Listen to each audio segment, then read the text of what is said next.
Mes parents ont fait de moi leur distributeur automatique personnel dès l'âge de 12 ans, puis m'ont laissé leur entreprise en faillite dans leur testament.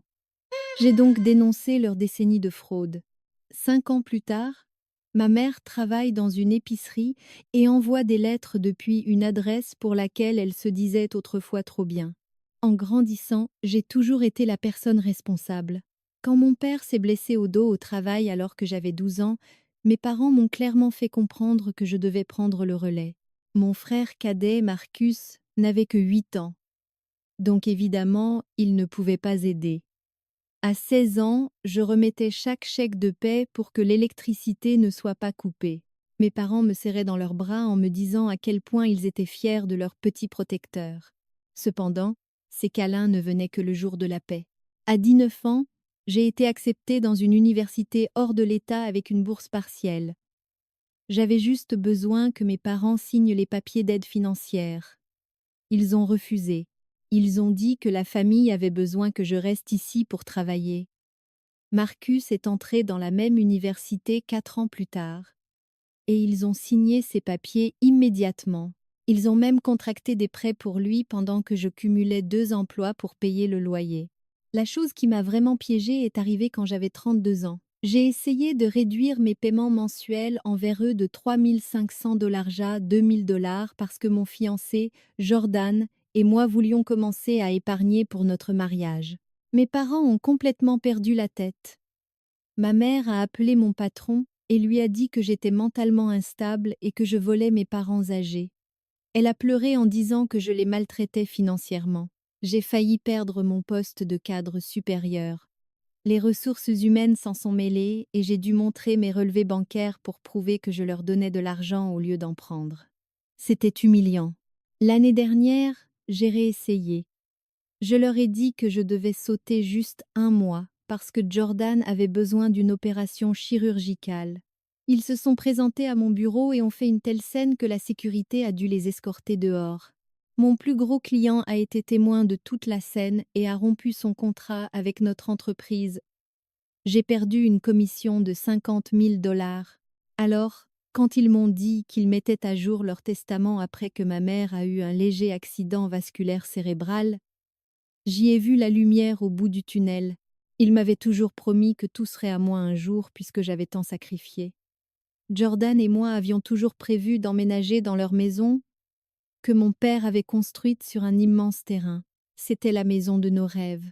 Jordan et moi venions de découvrir que nous avions besoin d'une FIV pour avoir des enfants. Mais je leur ai dit que nous pourrions commencer le traitement une fois que le testament serait finalisé et que je serais libre. Le dîner du dimanche est arrivé et mes parents rayonnaient pratiquement. Marcus était là, ce qui aurait dû être mon premier signal d'alarme puisqu'il ne venait que lorsqu'il avait besoin d'argent. Mon père s'est raclé la gorge et a annoncé qu'ils en avaient fini avec l'avocat. Tout va à Marcus, a-t-il dit simplement. La maison, les voitures, les investissements, tout. J'ai eu l'impression que je ne pouvais plus respirer. Puis, papa a ajouté « Et toi, tu auras l'entreprise familiale ». L'entreprise familiale était l'atelier de réparation automobile de papa, fermé depuis 5 ans. Elle avait 180 000 $ de dettes, plus des violations environnementales pour l'élimination de l'huile et 3 ans d'arriérés d'impôts. C'est une blague, n'est-ce pas? Ai-je dit.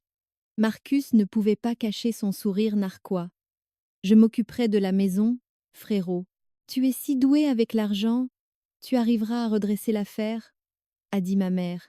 Jordan est intervenu. Cet atelier nous mènera à la faillite. Le visage de ma mère s'est durci. De plus, Marcus nous donnera des petits-enfants. Tu as échoué là aussi. Le coup de grâce est venu quand mon père a ajouté « Bien sûr, nous aurons toujours besoin de nos paiements mensuels pendant que tu t'occupes de l'atelier. » Je me suis levée et je suis sortie pendant que mon père criait au sujet des enfants ingrats. Dans la voiture, Jordan m'a montré quelque chose sur son téléphone. Elle avait tout documenté. 412 000 $ sur 15 ans. Chaque paiement, chaque reçu, chaque virement bancaire. Elle avait aussi enregistré les menaces de mes parents et avait une vidéo de l'incident au bureau. Je me préparais, a dit Jordan. Je savais que ce jour viendrait. Mon téléphone a vibré. C'était Diane, l'amie assistante juridique de mes parents. L'atelier a des privilèges. Lien juridique. Ne signe rien. Appelle-moi maintenant. J'ai fait des recherches sur l'atelier cette nuit-là. Il faudrait 300 000, juste pour atteindre le seuil de rentabilité. Le nettoyage environnemental à lui seul coûterait 100 000 $. Ce n'était pas un héritage. C'était une prison conçue pour me faire payer pour eux pour toujours. J'y suis retournée le lendemain avec un dossier de documents. J'ai appris de mes erreurs passées, ai-je dit en posant tout sur la table. Voici une mise en demeure de mon avocat. Ma mère a commencé à pleurer. Comment allons-nous survivre? La banque est fermée définitivement, ai-je dit. J'ai sorti un autre document. J'ai déjà informé les créanciers que je n'accepterai pas votre entreprise. Marcus est devenu pâle. Mais tu dois prendre l'atelier. C'est l'héritage familial. Ton héritage, ton problème, ai-je répondu. J'espère que la maison se vendra assez cher pour couvrir tout ça. Mon père s'est levé, le visage rouge. Nous allons te détruire. Nous appellerons encore ton travail. Essayez, ai-je dit calmement. J'ai des avocats cette fois. Je suis sortie alors que mes parents se tournaient vers Marcus, lui demandant comment il comptait payer les dettes de l'atelier. 3 semaines plus tard, Diane m'a appelé d'urgence. Elle a dit qu'elle avait quelque chose d'important à me dire sur la succession de ma grand-mère. Ta grand-mère t'a laissé un fonds fiduciaire. Tes parents te l'ont caché. Il s'est avéré que mes parents me prenaient de l'argent depuis bien plus longtemps que je ne le pensais. Diane m'a demandé de la rejoindre à son bureau le lendemain matin. J'ai emmené Jordan avec moi parce que j'avais besoin de quelqu'un qui puisse réfléchir clairement. Mes mains tremblaient quand Diane a sorti un dossier épais. Elle a expliqué que ma grand-mère avait créé un fonds fiduciaire pour moi à ma naissance. Il était censé me revenir à mes 25 ans. Le fonds avait commencé avec 150 000 $ et aurait dû fructifier considérablement au fil des ans. Diane m'a montré les documents originaux avec la signature de ma grand-mère. J'ai reconnu son écriture grâce aux cartes d'anniversaire qu'elle m'envoyait. Ensuite, elle m'a montré les relevés de retrait commençant à partir de mes 25 ans. Chaque retrait portait ma signature, sauf que je n'avais jamais rien signé. Je n'avais même jamais su que ce fonds existait. Les signatures ressemblaient à la mienne, mais n'étaient pas tout à fait correctes. Quelqu'un s'était exercé à ma signature et retirait de l'argent depuis des années. Le montant total volé s'élevait à plus de 200 000 $. J'avais la nausée. Jordan a attrapé ma main sous la table. Diane a sorti d'autres papiers. Elle avait les relevés bancaires montrant où l'argent était allé. Chaque retrait allait directement sur le compte de mes parents. Ils me volaient alors que je leur donnais tout ce que je gagnais. J'ai engagé un expert comptable judiciaire le jour même. Il s'appelait Arthur et se spécialisait dans la fraude financière familiale. Il m'a dit que ce genre de choses était plus courant qu'on ne le pensait. Les parents qui volent l'héritage de leurs enfants arrivent tout le temps. Arthur a passé 2 semaines à tout examiner. Il a trouvé plus que le simple vol du fonds. Mes parents avaient ouvert des cartes de crédit à mon nom quand j'avais 6 ans. Ils les avaient maximisées et n'avaient jamais payé. Cela expliquait pourquoi je ne pouvais jamais rien faire approuver quand j'étais plus jeune. Je pensais que j'étais juste mauvaise avec l'argent. Il s'avère que mon crédit a été détruit avant même que je sois adulte. Arthur a aussi trouvé autre chose. La maison où vivaient mes parents n'était pas réellement à leur nom. Elle était au mien. Ils avaient utilisé l'argent de mon fonds fiduciaire pour l'acheter, mais avaient eu besoin de ma signature puisque j'avais plus de 18 ans à ce moment-là. Alors, ils l'ont forgé. Selon les papiers, je possédais la maison entièrement et sans hypothèque. Je payais un loyer pour une maison qui m'appartenait déjà. L'ironie m'a fait rire amèrement. L'expertise comptable a révélé encore plus de choses. Mes parents me déclaraient comme personne à charge sur leurs impôts, même si je ne vivais plus avec eux depuis mes 20 ans. Ils obtenaient des allègements fiscaux pendant que je payais des impôts plus élevés en tant que déclarante célibataire. Ils percevaient également des allocations d'invalidité pour la blessure au dos de mon père, alors qu'il travaillait au noir dans la construction. Tout était documenté. Chaque mensonge, chaque vol, chaque signature forgée. Arthur a compilé le tout dans un rapport de plus de 100 pages. Je l'ai apporté à la police. La détective affectée à mon cas s'appelait Isabella. Elle a dit que la criminalité en col blanc au sein des familles était complexe, mais que les preuves étaient accablantes. Elle devrait interroger mes parents et Marcus. Elle m'a prévenu que les choses risquaient de devenir laides. Je lui ai dit que les choses étaient déjà laides. Les jours suivants furent calmes, trop calmes. Puis Marcus s'est présenté à mon appartement. Il transpirait et semblait paniqué. Il a frappé à ma porte jusqu'à ce que j'ouvre. Il m'a bousculé pour entrer dans mon salon, les yeux sauvages de peur. Il a dit que maman et papa pétaient les plombs parce que la police avait appelé. Il a exigé de savoir ce que j'avais fait. Je lui ai dit que je récupérais simplement ce qui m'appartenait. Marcus a ri et a dit que j'étais dramatique, comme toujours. Puis il a vu le rapport d'expertise comptable sur ma table basse. Son visage est devenu blanc quand il a commencé à le lire. Il m'a demandé si j'allais vraiment envoyer nos parents en prison. Je lui ai dit qu'ils s'y étaient envoyés eux-mêmes quand ils avaient décidé de me voler. Marcus a essayé de saisir le rapport, mais Jordan s'est interposée entre nous. Elle lui a dit de partir avant qu'elle n'appelle la police.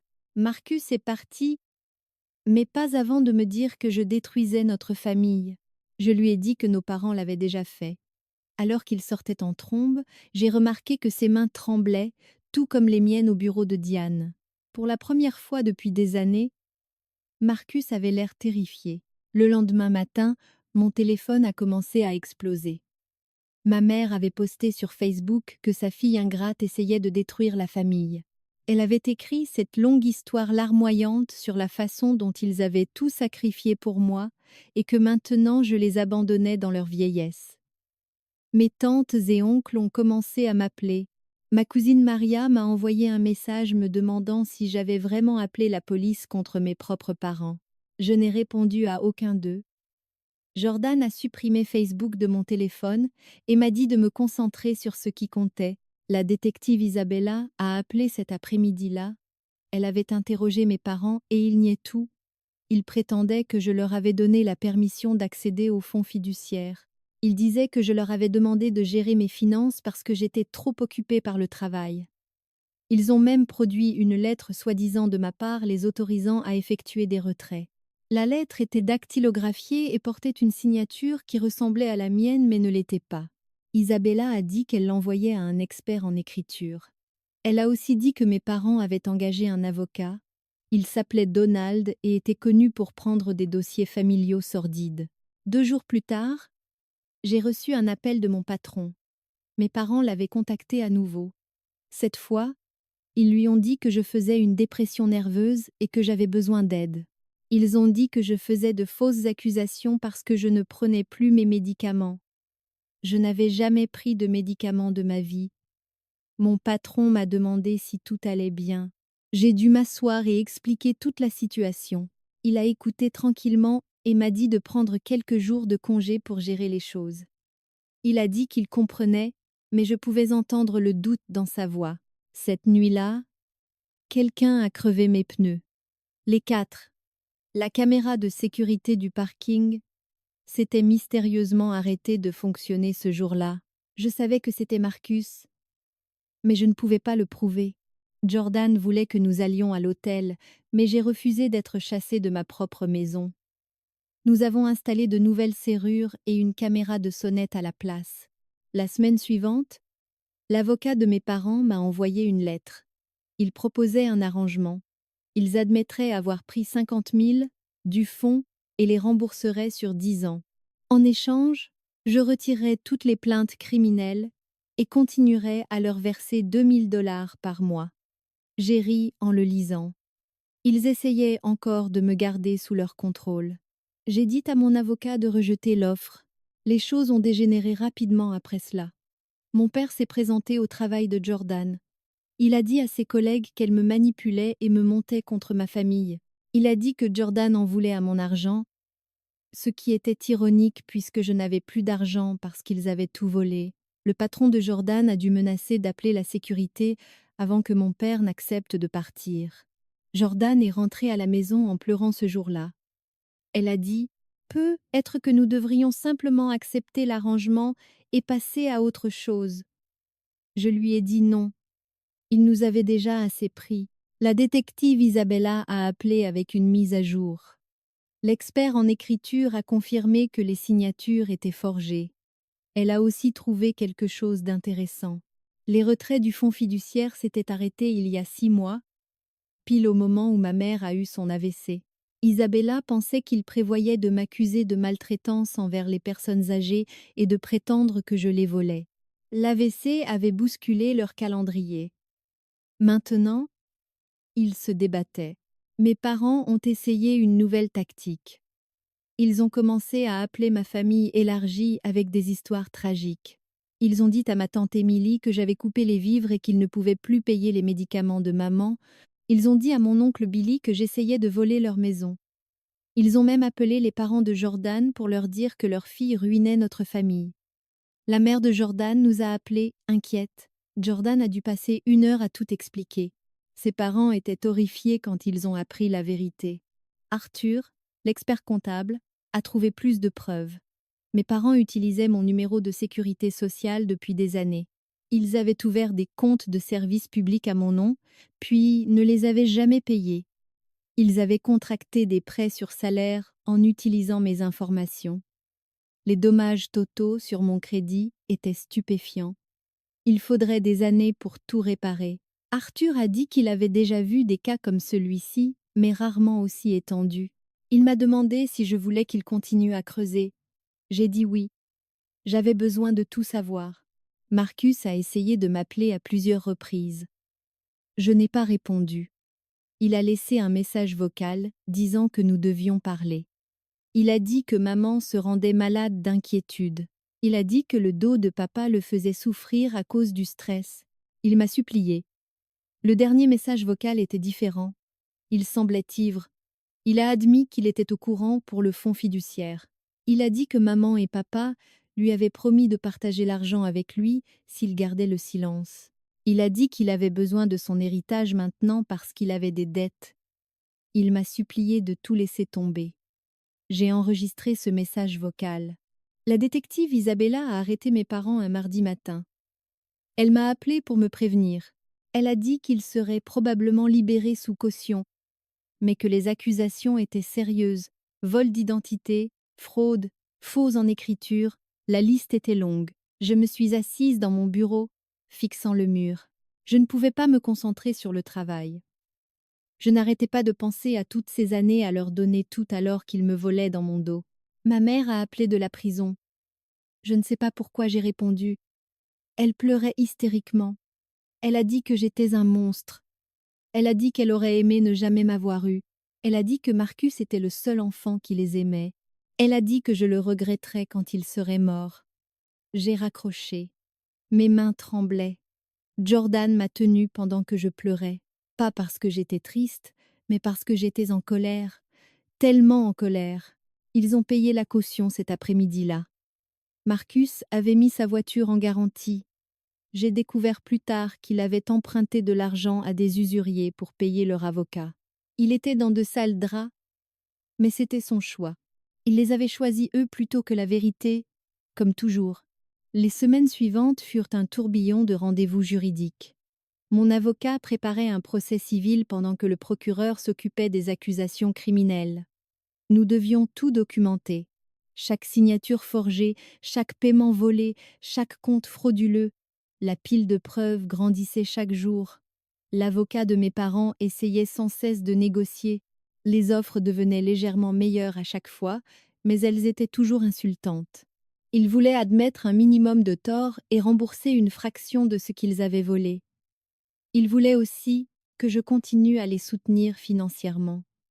C'était délirant. Mon père a essayé de me piéger à l'épicerie. Je faisais des courses pour le dîner quand il est apparu dans l'allée.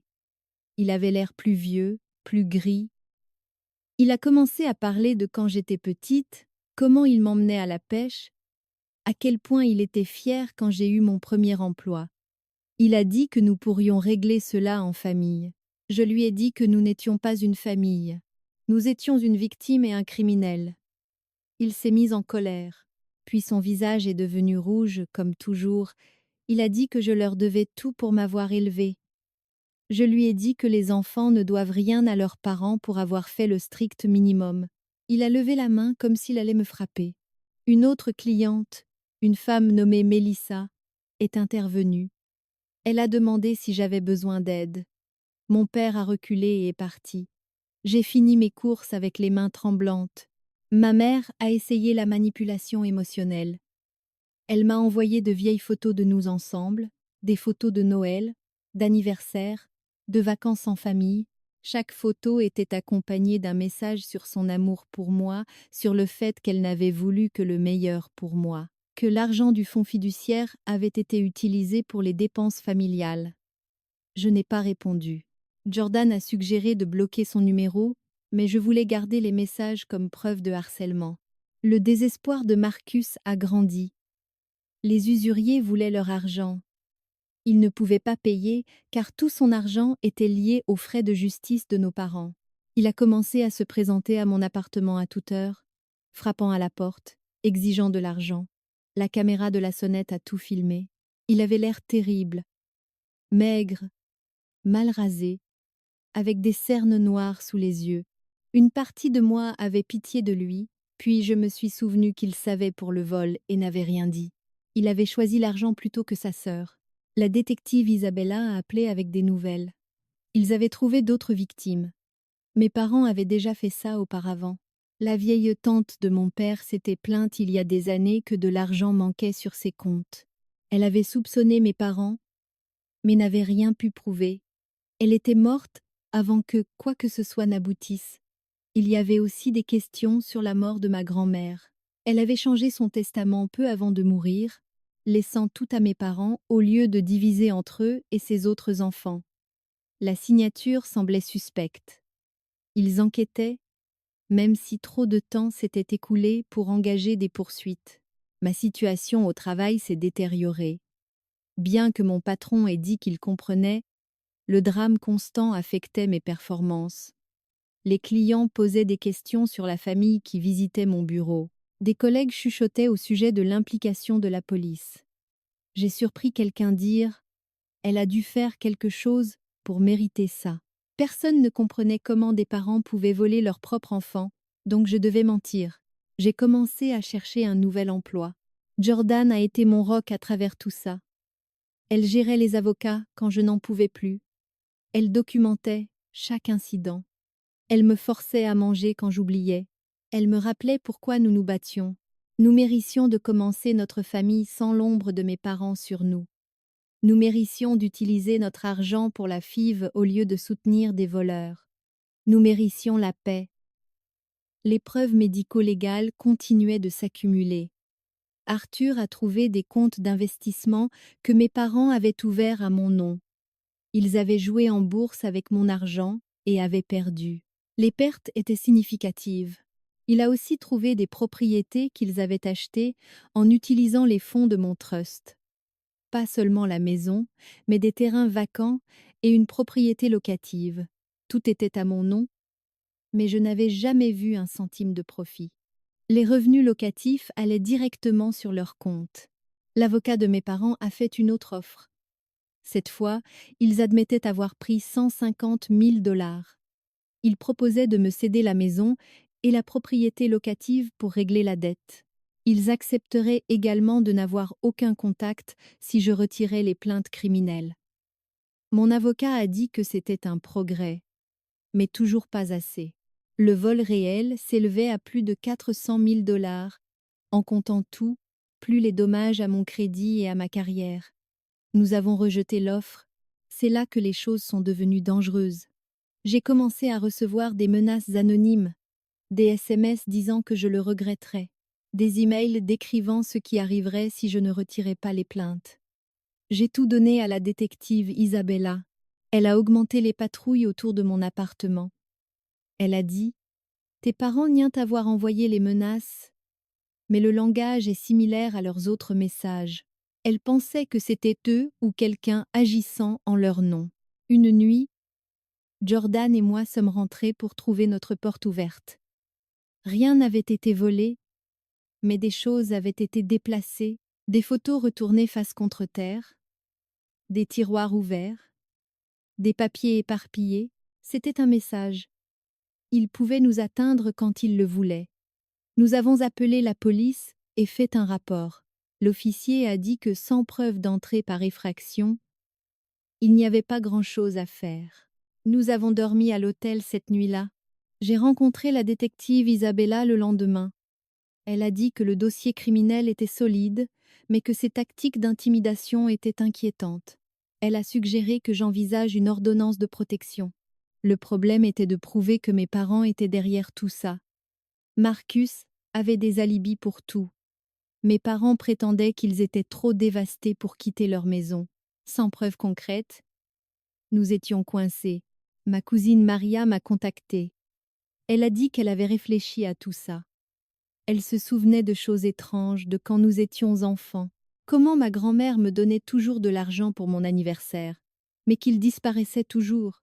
Comment mes parents disaient qu'ils le mettaient sur un compte d'épargne pour moi. Comment ils avaient fait la même chose au frère de Maria quand son père était mort et lui avait laissé de l'argent. Elle a dit qu'elle me croyait maintenant. C'était une petite victoire, mais ça signifiait quelque chose. Le procureur a appelé avec une mise à jour. L'avocat de mes parents poussait pour un accord de plaider coupable. Il plaiderait coupable pour des charges moindres et éviterait la prison. À la place, ils auraient une mise à l'épreuve et devraient payer une restitution. Le procureur a dit que c'était mon choix, mais que les procès étaient risqués.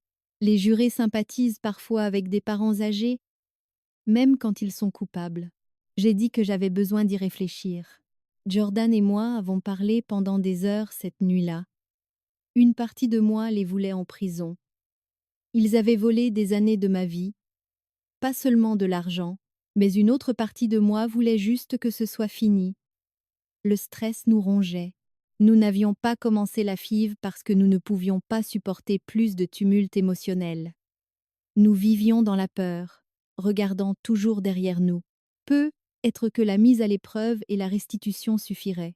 Peut-être que nous pourrions enfin avancer. J'étais sur le point d'accepter l'accord quand Arthur a appelé. Il avait trouvé quelque chose d'énorme. Mes parents avaient des polices d'assurance vie sur moi, plusieurs polices totalisant plus d'1 million de dollars. Ils payaient les primes avec l'argent de mon fonds fiduciaire. J'étais horrifiée. Pourquoi avait-il besoin d'une assurance vie sur moi? Arthur a dit que c'était courant dans les cas d'abus financiers. S'il m'arrivait quelque chose, il recevrait un paiement énorme. Cela jetait une lumière nouvelle et terrifiante sur les menaces récentes. J'ai appelé la détective Isabella immédiatement. Elle a pris l'information au sérieux.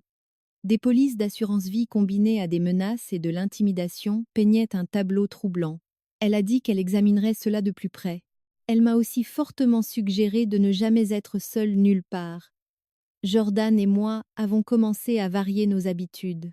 Nous prenions des routes différentes pour aller au travail, faisions nos courses dans des magasins différents, évitions les schémas prévisibles. Mes parents ont dû sentir que les choses tournaient contre eux. Leur avocat a proposé une nouvelle offre. Restitution totale de 400 000 dollars, transfert de toutes les propriétés à mon nom, et il plaiderait coupable de tous les chefs d'accusation. En échange, il voulait la peine minimale possible.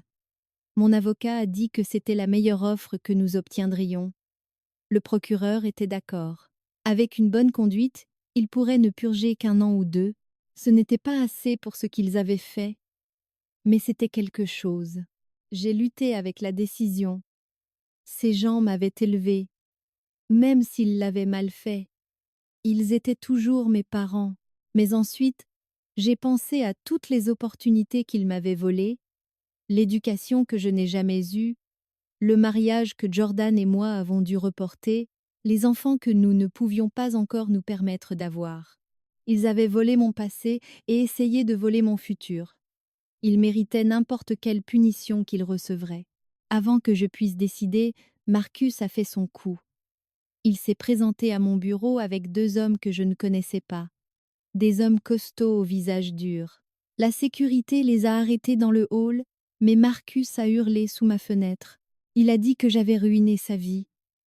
Il a dit que les dettes de l'entreprise familiale étaient réclamées.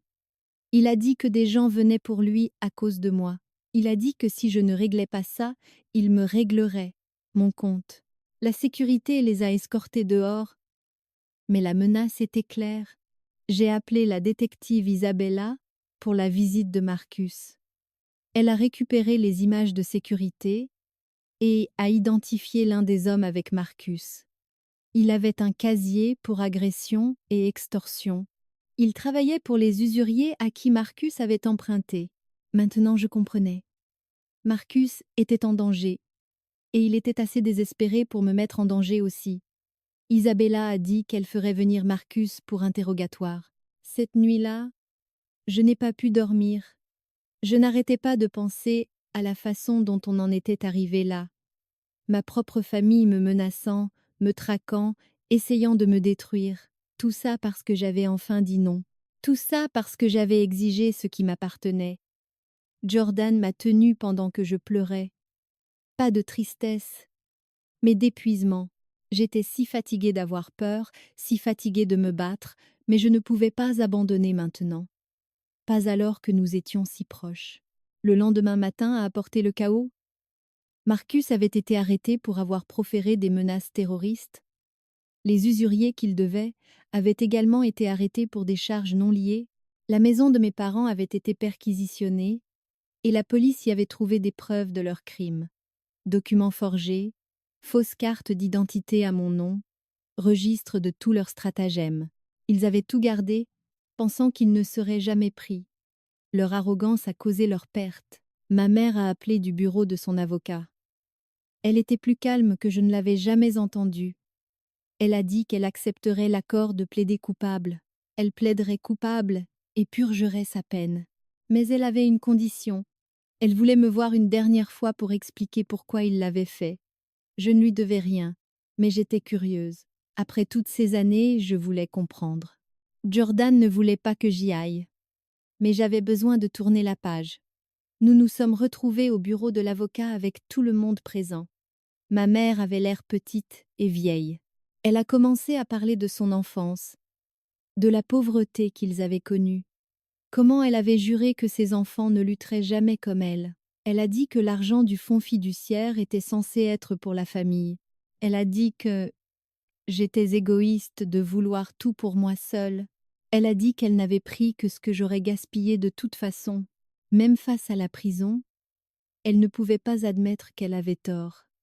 Elle me voyait toujours comme une ressource à exploiter, pas comme une fille à aimer. Mon père a parlé ensuite. Il a parlé de sa blessure et de la façon dont elle avait ruiné ses rêves. Il a dit que j'avais été son plan de retraite, qu'il m'avait élevé pour prendre soin d'eux et que j'avais trahi ce but. Il a dit que Marcus comprenait la loyauté familiale. Il a dit que j'étais corrompue par Jordan et ses idées modernes égoïstes. Il croyait réellement ses propres mensonges. Dans son esprit, me voler était justifié parce que j'existais pour les servir. Je suis restée là à écouter leurs excuses et je n'ai rien ressenti. Pas de colère, pas de tristesse, juste du vide. Ces gens étaient des étrangers pour moi. Ils n'avaient jamais été de vrais parents. Les vrais parents ne volent pas leurs enfants. Les vrais parents ne détruisent pas l'avenir de leurs enfants. Les vrais parents aiment inconditionnellement, pas seulement le jour de la paix. Je me suis levée pour partir. Ma mère m'a demandé si j'avais quelque chose à dire. Je lui ai dit que je leur pardonnais. Pas pour eux, mais pour moi. Je ne porterai plus leur poison. Alors que je sortais, mon père m'a interpellée. Il a dit que quand ils sortiraient de prison, ils auraient besoin d'un endroit où loger. Il pensait réellement que je les accueillerais après tout ça. Je ne me suis même pas retournée. J'ai continué à marcher. Jordan attendait dans la voiture. Elle a demandé comment ça s'était passé. Je lui ai dit que j'étais libre. Pour la première fois de ma vie, j'étais vraiment libre. Le processus judiciaire a avancé rapidement après cela. Mes parents ont plaidé coupables de plusieurs chefs d'accusation de fraude, vol d'identité et faux. Ils ont été condamnés à 18 mois dans une prison fédérale suivie de 5 ans de mise à l'épreuve.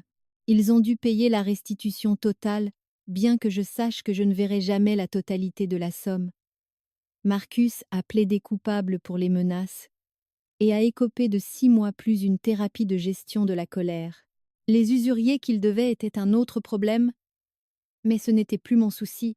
La maison a été officiellement transférée à mon nom. Jordan et moi sommes allés la voir après que mes parents ont été emmenés en prison. C'était étrange d'être là sans eux. Tout semblait identique, mais tout était différent. C'était censé être la maison de nos rêves. Mais maintenant, elle semblait souillée. Nous avons décidé de la vendre. Nous avons utilisé l'argent pour prendre un nouveau départ ailleurs, quelque part sans souvenir de manipulation et de mensonges. Mon crédit s'est lentement amélioré alors qu'Arthur m'aidait à contester tous les comptes frauduleux. Mon employeur s'est montré compréhensif une fois que la vérité a éclaté au tribunal. Certains collègues se sont excusés d'avoir douté de moi. D'autres chuchotaient encore. Mais je m'en fichais. J'avais survécu au pire de ce que ma famille pouvait me faire. Les potins de bureau ne pouvaient plus m'atteindre. J'ai même été promue quand mon patron a réalisé à quel point j'avais bien géré tout cela tout en faisant face à un tel tumulte personnel. La maison s'est vendue plus vite que prévu. Une jeune famille l'a achetée et semblait excitée par le grand jardin pour leurs enfants. J'ai signé les papiers sans rien ressentir. Juste une autre transaction. L'argent est allé directement sur un nouveau compte dans une banque différente à laquelle mes parents n'avaient jamais touché. Jordan et moi avons trouvé un bel appartement à l'autre bout de la ville. Rien d'extraordinaire. Mais c'était à nous, pas de souvenirs attachés. 6 mois après le début de leur peine, j'ai reçu une lettre de ma mère. L'adresse de retour de la prison m'a retourné l'estomac. Jordan voulait la jeter sans l'ouvrir, mais j'étais curieuse. Elle écrivait à quel point la prison était dure, comment les autres détenus étaient méchantes avec elle, comment la nourriture était terrible et que son propre lit lui manquait. Pas un seul mot d'excuse. Juste des plaintes et des allusions suggérant que je devrais mettre de l'argent sur son compte de cantine. Je l'ai jeté à la poubelle. Marcus est sorti le premier. Ses 6 mois étaient terminés et il a immédiatement commencé à appeler. J'avais changé de numéro, mais il a trouvé le nouveau je ne sais comment. Il a laissé un message vocal, disant qu'il était désolé. Il a dit qu'il avait appris sa leçon. Il a dit qu'il avait juste besoin d'un peu d'aide pour se remettre sur pied. Peut être un endroit où loger pendant quelques semaines. Peut être un petit prêt. Toujours le même Marcus. J'ai bloqué son numéro. Arthur a fini de démêler toute la fraude financière. Le décompte final était stupéfiant. Entre le vol du trust, la fraude au crédit et l'évasion fiscale, mes parents avaient volé près d'un demi-million de dollars en 20 ans, et cela ne comptait pas les opportunités perdues ou les dommages émotionnels. Il m'a aidé à déposer des réclamations d'assurance et à récupérer ce que nous pouvions. Certaines dettes étaient trop vieilles pour être contestées, mais nous avons effacé la plupart d'entre elles. Jordan et moi avons enfin commencé les traitements de FIV. Le premier cycle n'a pas pris. Le second s'est terminé par une fausse couche. Nous étions dévastés, mais nous avons continué à essayer. La clinique était chère, mais pour la première fois, nous pouvions réellement nous le permettre. Plus besoin d'envoyer des milliers de dollars à mes parents chaque mois. Cet argent pouvait aller vers notre avenir, au lieu de nourrir leur cupidité. Ma famille élargie est revenue lentement vers moi. Tante Émilie a appelé pour s'excuser d'avoir cru les mensonges de mes parents. Elle a dit qu'elle aurait dû savoir que quelque chose n'allait pas quand ils demandaient de l'argent à tout le monde alors que j'étais censée m'occuper d'eux. Oncle Billy m'a envoyé une carte disant qu'il était fier de moi pour m'être défendue. Même certains cousins ont tendu la main pour me soutenir. Tout le monde ne m'a pas cru, mais assez l'ont fait. La détective Isabella a appelé avec une mise à jour sur l'enquête concernant le décès de ma grand-mère. Ils ne pouvaient rien prouver de criminel, mais les changements de testament étaient définitivement suspects. L'avocat qui les avait rédigés avait depuis été radié pour d'autres affaires louches. Elle a dit que mes parents avaient de la chance que trop de temps se soit écoulé, sinon ils auraient pu faire face à des accusations supplémentaires. J'ai trouvé un nouvel emploi avec un meilleur salaire et moins de drames. Personne là, bas, ne connaissait mon histoire familiale. et je l'ai gardé ainsi. C'était agréable d'être jugée sur mon travail plutôt que sur ma vie personnelle. Ma nouvelle patronne, une femme nommée Jacine, est devenue une sorte de mentor. Elle m'a appris à négocier pour moi-même au lieu de toujours faire passer les autres en premier. La prison a changé mes parents. Quand ils sont sortis après 18 mois, ils semblaient plus vieux et plus petits. Ils ont emménagé avec Marcus, qui vivait dans un minuscule appartement. J'ai entendu par les rumeurs familiales qu'ils avaient du mal. Tant mieux. Ils avaient besoin d'apprendre ce que c'était que d'être réellement pauvre au lieu de simplement prétendre la pauvreté tout en me volant. Ils ont essayé de me contacter à leur sortie.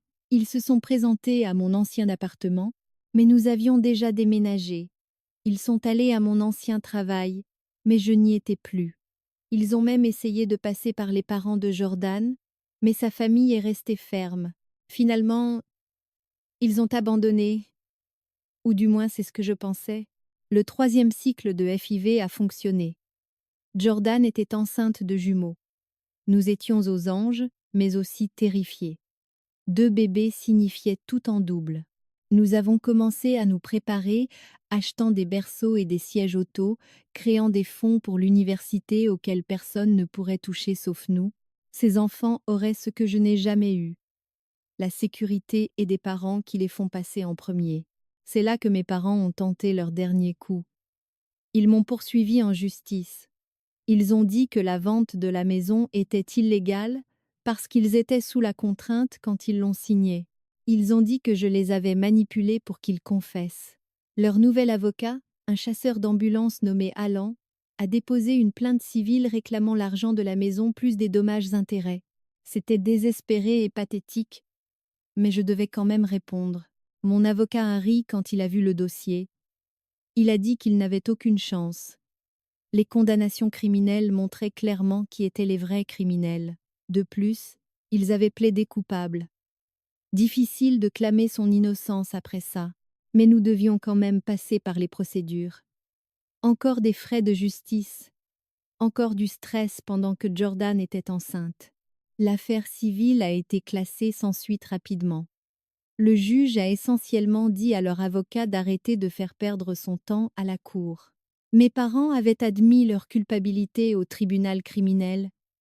Ils ne pouvaient pas prétendre être innocents au civil. Leur avocat a essayé de faire appel, mais personne n'a voulu prendre l'affaire. Même les chasseurs d'ambulance ont des standards, apparemment. Marcus m'a contacté pendant ce temps, pas pour s'excuser, mais pour m'accuser. Il a dit que nos parents étaient brisés à cause de moi. Il a dit qu'il pleurait chaque nuit. Il a dit que la santé de maman déclinait et que c'était ma faute. Je n'ai pas répondu, mais j'ai fait quelques vérifications. J'ai découvert que maman travaillait dans une épicerie, le même genre d'emploi que j'avais occupé à 16 ans pour les soutenir. Le karma existait vraiment. Jordan a accouché 2 semaines plus tôt que prévu. J'étais en réunion quand elle a appelé. J'ai conduit comme une folle jusqu'à l'hôpital. 8 heures plus tard, nous avions 2 bébés parfaits, un garçon et une fille. Nous leur avons donné les noms des grands-parents de Jordan, pas des miens. Ces enfants auraient un nouveau départ, sans aucun héritage toxique attaché à leur nom. Mes parents ont appris pour les jumeaux. D'une manière ou d'une autre, ils ont envoyé une carte à l'hôpital. À l'intérieur se trouvait une note sur les droits des grands-parents, qu'ils m'emmèneraient au tribunal pour obtenir des visites, que je ne pouvais pas leur cacher leurs petits-enfants. J'ai donné la carte à mon avocat. Il leur a envoyé une mise en demeure. Ils n'avaient aucun droit sur quoi que ce soit m'appartenant. Pas mon argent, pas mon temps, et certainement pas mes enfants. Nous avons déménagé à nouveau juste pour être en sécurité. Une ville différente cette fois. Nouveau départ complet. Je travaillais à distance, donc le travail n'était pas un problème. Jordan a trouvé un nouveau poste facilement. Nous avons acheté une petite maison dans un bon district scolaire. Rien de luxueux comme l'ancienne propriété de mes parents, mais c'était parfait pour nous. Une vraie maison bâtie sur l'amour, pas sur les mensonges. Les jumeaux ont grandi vite. Chaque étape était une victoire. Les premiers sourires, les premiers pas, les premiers mots. Mes parents ont tout manqué à cause de leur choix. Parfois, je me sentais triste pour cela. Mes enfants ne connaîtraient jamais leurs grands-parents. Mais ensuite, je me souvenais de ce que ces grands-parents avaient fait. Mieux vaut pas de grands-parents que des toxiques. 2 ans ont passé paisiblement. Nous nous sommes installés dans la routine. Travail, bébé, vie normale. Je me suis même fait des amis mamans qui ne connaissaient pas mon histoire.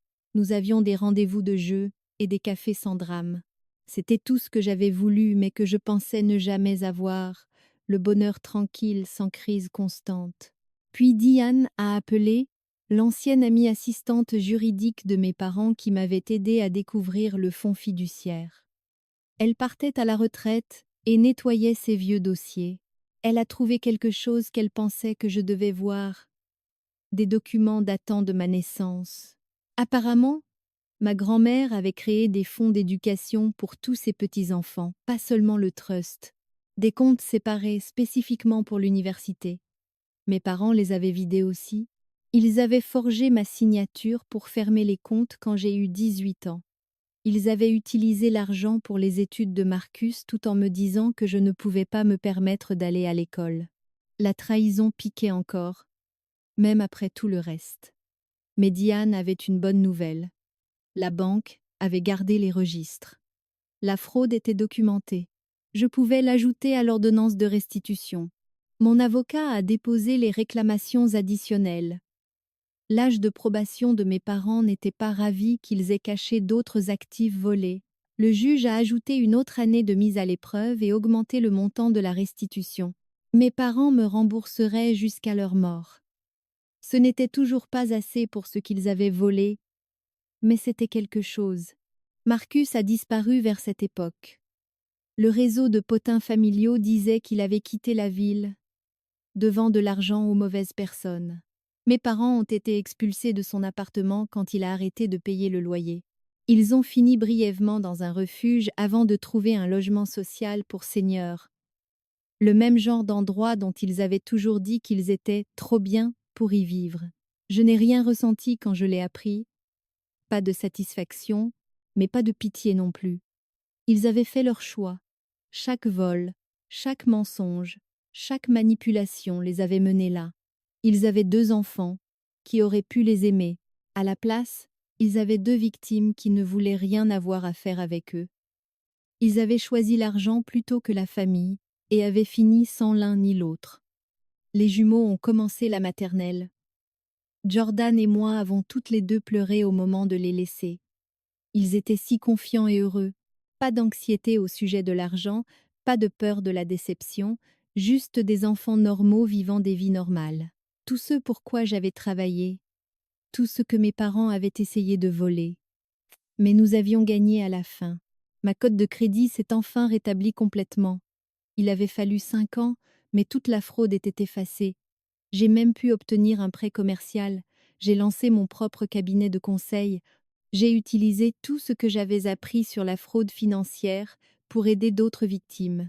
Il s'avère qu'il y avait beaucoup d'enfants adultes découvrant que leurs parents avaient volé leur identité et leur avenir. L'histoire d'une cliente m'a particulièrement touchée. Elle s'appelait Mélissa, comme la femme qui m'avait aidée à l'épicerie. Ses parents avaient fait presque exactement ce que les miens ont fait. Voler son héritage, ruiner son crédit, exiger des paiements mensuels tout en cachant des actifs. Je l'ai aidé à tout découvrir. Je l'ai aidé à obtenir justice.